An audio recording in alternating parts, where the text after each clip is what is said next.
I thought I knew how all pigments behave until I met this one, the mother of pearl. It isn't mica, it's moodier, wilder, it doesn't follow the rules, and that's exactly what I love it. Stick around, you're about to see it in action. Hello, my friend. Welcome back to LisinCult, your resin art channel. I'm Lida, and today we are working with something truly elegant, mother of pearl. I will show you how it creates soft pearly textures in resin and walk you through a simple technique to make it shine. But before we get to the hands-on part, let's take a quick look at what makes this pigment so special and how it compares to the more common pearl mica powder. Let's jump in. Let us start with the one we are all more familiar with, pearlescent mica powder. It comes from either natural or synthetic sources, and it's coated with reflective minerals to give it that bold pearly shine in a wide range of colors. It's super fine, blends smoothly in resin, and creates a soft, shimmery finish. And because it is mass-produced, it's also very affordable. Mother of pearl powder. It is completely natural pigment made by grinding a real nacre or iridescent inner layer of oyster or abalone shells. It gives a soft, delicate shimmer with the elegant vein-like textures. The colors are mostly soft white and subtle tones, and it can be a bit harder to blend due to its organic structure. But because it's made of real shell, it has a unique natural beauty and a higher value, unlike mica, which only mimics the look, not the origin. Now that we have covered the difference between pearlescent mica and the mother of pearl, let's see how mother of pearl performs in a resin with a simple technique. In this experiment, I'm using only mother of pearl powder so you can really see its unique look. And if you are curious about how pearlescent mica powder behaves, I have already made a full tutorial showing how to create stunning effects with it. You can find the link in the description box below. For this tutorial, I'm using a resin with a 2:1 mixing ratio. It's a low viscosity formula, which means it flows easily and gives the powders more time to move, interact, and reveal their full effects during cure time. According to my resin calculator for this mold with a diameter of 18 centimeters, and a thickness of 8 millimeters, I need 150 grams of resin and 75 grams of hardener, making a total of 225 grams of resin mixture. But remember, as I mentioned earlier, the tricky part with this pigment is its dispersibility, or simply how well it blends into resin. If the powder isn't mixed properly, it can clump and float in the resin, ruining the final look. But don't worry, there is an easy fix. Just mix the powder into a small amount of resin first to make a smooth paste. Then add the rest of the resin you need for your color mixture and stir it until fully blended. Let us start it. To save time, I have already prepared the resin mixture, and as you know, it's important to mix resin slowly in one direction until you get the clear, even consistency. And I think now it's ready. Okay. As a powder, it might look subtle and understated, but when it blends with the resin, its true beauty really begins to emerge.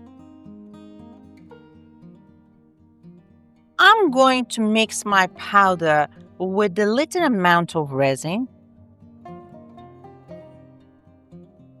Don't use too much powder.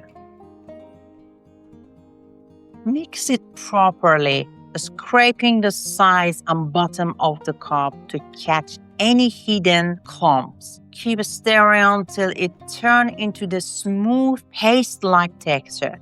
And you can give your cup a few gentle taps on the table to help any trapped clumps and bubbles rise to the surface. If you want to learn more about resin colorants, like when to use paste, powders, or dyes, I have got a full tutorial that explains it all. You will find the link in the description. All right, I think it's okay. Now I'm adding just the amounts of resin I need for this technique. We don't need too much colorant. And giving it one final mix. And to make the shimmer pop, I'm adding a few drops of black ink. It doesn't change the effect, it just adds contrast and helps bring out the depth of the pigment.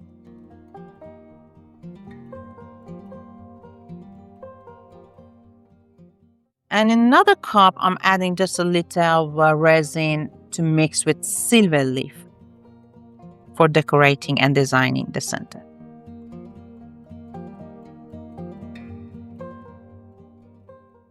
Okay, everything is ready and it's pouring time. For this technique, I'm going to pour a thin layer of my color mixture around the edge of the mold and then gently pour the clear resin in the center. The key here is to keep the color layer very, very thin. We don't need much. What we really want is a large amount of clear resin. That gives the mother of pearl powder plenty of space to move freely and reveal its signature soft flowing effects. Let's do it.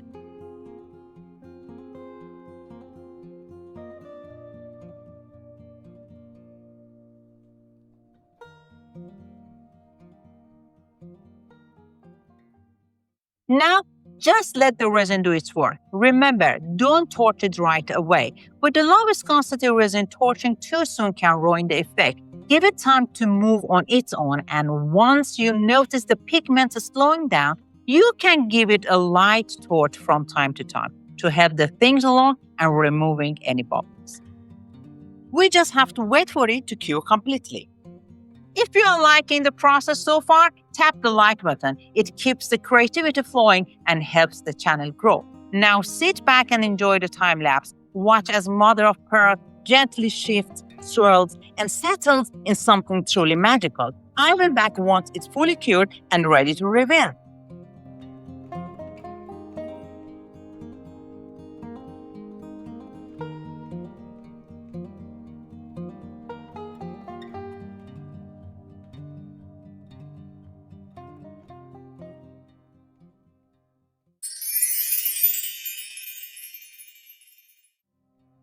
Hello again. It has been 24 hours because we use low viscosity resin and our piece is fully cured. Now it comes to the exciting part, demolding. Let's do it.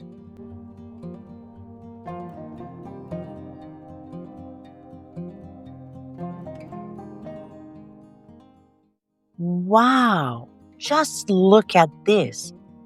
It looks amazing, doesn't it? The black ink mixed with the mother of pearl created a soft, shimmering base.